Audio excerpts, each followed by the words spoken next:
ঝিনাইদহ ৪ আসনের নিখোঁজ সংসদ সদস্য ও কালীগঞ্জ উপজেলা আওয়ামী লীগের সভাপতি আনোয়ারুল আজিম আনারের মরদেহ ভারতের পশ্চিমবঙ্গের কলকাতা থেকে উদ্ধার করেছে স্থানীয় প্রশাসন।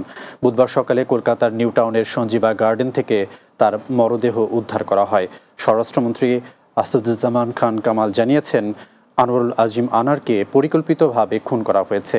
এ ঘটনায় বাংলাদেশের মানুষ জড়িত উল্লেখ করে দ্রুত সব রহস্য উদ্ঘাটন করা হবে বলে জানিয়েছেন তিনি। ওয়ালটন এয়ার কন্ডিশনার এক্সচেঞ্জ অফারে স্প্লিট এসিতে 23,000 টাকা পর্যন্ত নিশ্চিত ছাড়।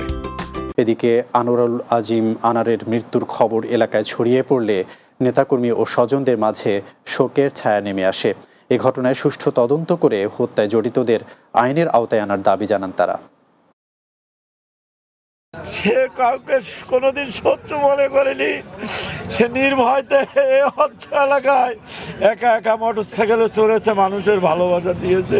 আনার ভাইয়ের হত্যাকাণ্ডের সাথে যারা জড়িত, যারা করেছে তাদের তদন্ত করে আমি তাই নিয়ে আসে সঠিক বিচার চাই।